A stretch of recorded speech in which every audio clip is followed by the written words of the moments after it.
Assalamualaikum warahmatullahi wabarakatuh. Waalaikumsalam. Nalun Hasan dari Payabudot.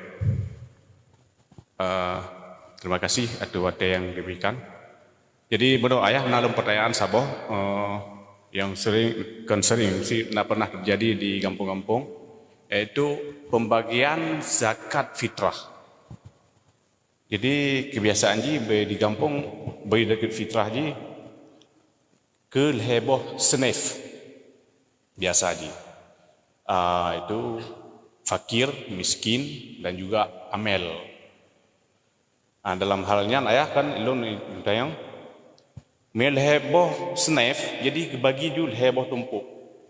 Kemudian tumpuk yang fon itu fakir na 50 ro, kemudian miskin na 70 ro.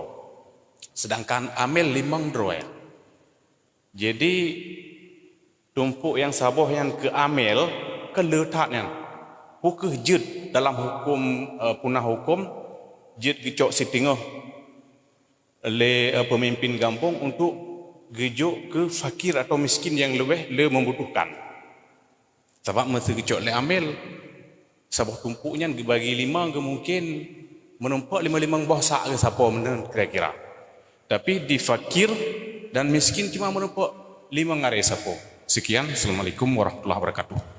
Persoalan amel pertimbangan jihkan persoalan lebih le dari senef lain atau lebih ni kenyan pertimbangan. Pertimbangan amel adalah upah. Upah sesuai dengan kos pasaran.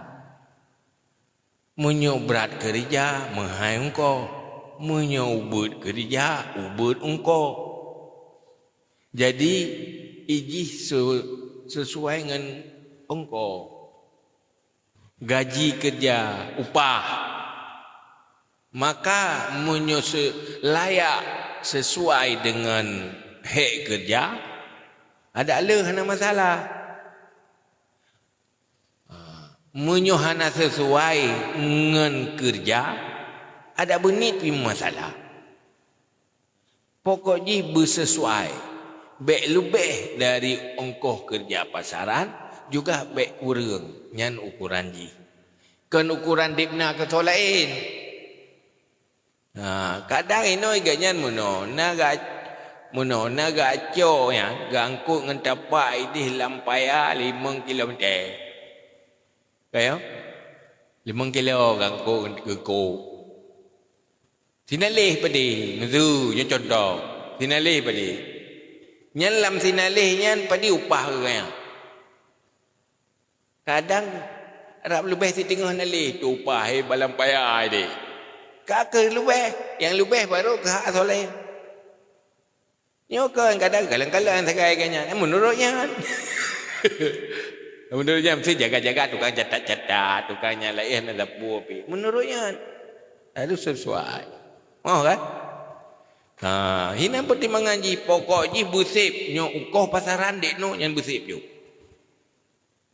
Baik lebih pi, nyo lebih kamu cok tago, menyo kurang kai coy go hak kan. Menan kira-kira. Ini rumusan ji.